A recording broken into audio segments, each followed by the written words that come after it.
Yeah, really good Tuesday practice. Thought the guys were locked in. Took it off their bodies a little bit. You know, it's that time of the season, and so did a little walkthrough at the end. I think it was good to make sure the guys are fresh, ready to go for Saturday. And I think confidence and the discipline. I think the energy will be big.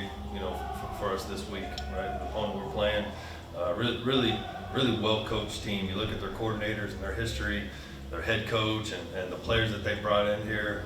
This is a good team, and it's a lot different than last week. I know their records are similar, but it's a lot different situation and preparation and belief in their coaches and all that right now. So this is going to be a good game, and the guys are going to come in here ready to go. They got some really good players, obviously, and the receivers, leading all the country and all kinds of statistics.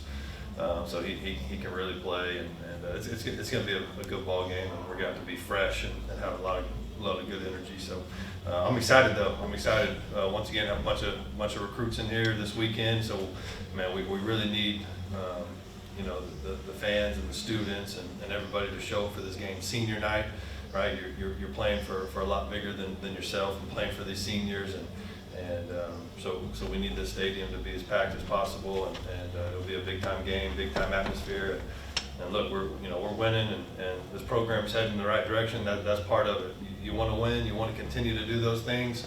We got to fill the stadium up, and because it's different. Our guys play better, right, when the stadium is packed. You looked at the UTSA, Arizona State.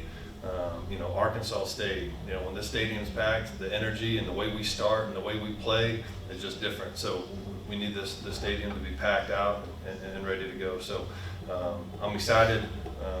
This is that time of the year, November, man. You got to win in November, and it's hard to do. Look around the country, it's hard to win in November. So our guys are excited and ready to go. Question? Yeah, you mentioned that 24-hour rule before, after a big win, you just want to put it away. After all the celebrating on Saturday, how do you guys put it away, and how do you continue to focus on the objective the rest of the year? Yeah, it's tough. It is. You win a big game like that, you get bowl eligible, you jump in the river, you got all these recruits, and there are a lot of distractions, and you got to be able to put it to bed and go to work.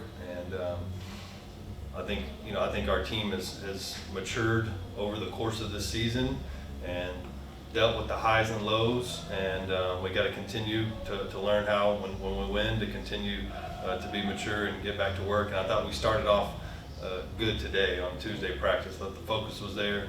Obviously, you're a little beat up and those kind of deals, so want to take care of their body, and we were able to focus through a walk through the last half of the practice. So that part was good, and we'll get ready to go tomorrow.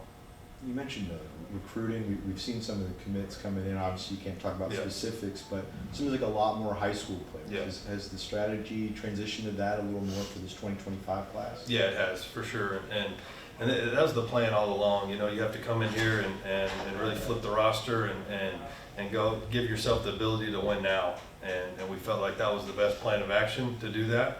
And now you'll continue to see us build this program to be able to sustain, and you have to have those youth pieces in there. It's hard when you have three seniors, battling out for the star position.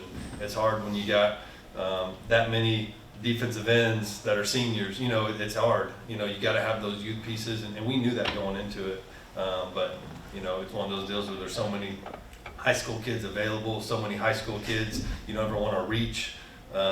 And so, man, we felt like this is a very good high school class, and it's going to be a lot larger than previous years, and I'm excited about that, to get those kids in there, because you look at the Joe Landrys and the Jeremy Jackson had a sack the other night. Brock Riker got in the game and is going to play at a very high level. Chris Don, someone we recruited, and then look at all the guys. Cole Wilson's a guy that we recruited, and high school kids. Like we have a really good track record of hitting on those high school kids as well as the portal kids. So Brad Jackson's playing really well right now as a high school kid. So we just got to have more youth at more positions. So I'm excited about that. I really am. It's fun to recruit these high school kids, and I think the showing that we put on Saturday was huge. That was very strategic on when we were going to bring those kids in there, homecoming, and have an opportunity to go put up a lot of points and those kind of deals. So that part's been fun. I've said from the beginning too, I love the senior evals. You know, I think a lot of people miss, you know, back in the day, you know, getting all these kids committed as juniors and then maybe their senior year is not as what it was. And so you see a lot of senior evals and I like doing that, especially at a school like Texas State. Like, you know, you can really hit on some hidden gems and some guys that can really help you down the road. So, man, I like where this class is headed and obviously we still got a lot of work to do and a bunch of big recruiting weekends, you know, coming up, but you know, hopefully we'll let our old guys be old and our young guys, you know, bring that youth in there. And obviously we're still gonna, you know, hit the portal and when that time comes and that kind of deal. But just really excited about the high school kids that we have committed and the high school kids that we're still recruiting. Should be another, you know, I think we had 14 official visitors last weekend. Should be around the same this weekend. You know, Coach, it feels like in college football, the key to having success is just building consistency. Just how important is it when getting, you know, even though y'all wanted to compete for a conference championship, just getting to bowl eligibility, how important is it to continuing to build that consistency? Yeah, it's huge, and you know, you continue to grow as a you know, administration and a organization and a program, you know, as this thing goes, and the more years you're here, the more consistent it becomes. And I think now more than ever this year, you know, I think it'll continue to, that trend will continue to go in the right direction. But this year more than ever, just the distractions around college football. Oh my gosh, are you kidding me? Like it's crazy what's going on in college football right now. Like it's ridiculous. You know, so I think that part will continue to slow down, and we'll continue to figure this thing out. But you know, it's just this year has just been so, like you said, the ups and downs of the season. But it's not just us, and I think more than ever, it just shows you how good we are, right? How good we can be, just with all the inconsistencies going around college football right now. A lot of distractions, and but you know, that's part of it, and it's fun and it's challenging, and that's what you like about it. And how do you deal with adversity, and how do you bounce back? And that's coaching, and so you know, I think you know this year is really positive, and you go and you get that bowl eligibility, and now you get to finish out the season strong and get a lot of momentum going into the postseason. So I'm excited about where this thing's headed. You also mentioned about, you know, maturity of this team has improved. How have you seen kind of the team kind of mature over these past few weeks? You know, I think just the way they prepare, their mindset. I think mindset is big, and it's hard. You know, when you're a college kid. I remember when I was in college, you're you know, you got blinders on. You're so focused. It's hard to see the big picture. It really is, and shoot, it's still hard to see the big picture for coaches too. You know, we're not perfect, and so I think that's my job to continue to coach these coaches and continue to coach these players on their mindset. It's not just the physical, you know, things that you work and drills but it's the mental mindset that they got to continue to coach and get better. So, and that's players and coaches, like I said. We saw Joey Hobart got banged up last game. What's his stats? He'll be good.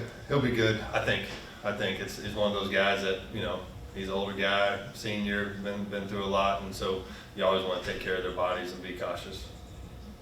Coach, I got one for you. I wrote my article for you yesterday, and I used 3 names that I can't remember using all season. That's Drew Donnelly, Lincoln Perry, and Connor Fox was the other one. Okay, and just how happy are you for those guys to find the end zone after, like you said, they all put in the work. They come do what they need to do. You know, they trust the process. I mean, how happy are you for those guys to find the end zone? Yeah, start with Drew. Just super happy for him. You know, transferred in, someone I recruited in high school, and the ability's been there. Just the injuries have really gotten him. The injury bug has gotten him. He wasn't able to participate in spring, wasn't able to participate in the summer, and so we didn't know if he was going to be able to play football again. And so for him to be able to go out there last week and score that touchdown was huge for him and his family, and just love that kid, man. Just a real special player, and great on special teams, and really good receiver, and so I was really excited for him. And then Lincoln, you know, Lincoln's contributed all year, and like I've always said, he's a coach on the field, and he's had some big games, and you know, that running back room is crowded, and it's tough, you know, sometimes. So His mindset's always been good though, and just a great kid and a great player too. I think you see that every time he touches the ball. And then Connor, it was great to see him get in the end zone. You know, he puts in a ton of the dirty work in the trenches and blocking and you know, for whatever reason, you know, he's had, you know, some opportunities and haven't maybe gone his way and vice versa. So it's one of those deals where for him to be able to find that end zone, it's great for him and the morale of that room. And we got that room really talented. And Jake Simpson's another young freshman kid that's got a bright future. So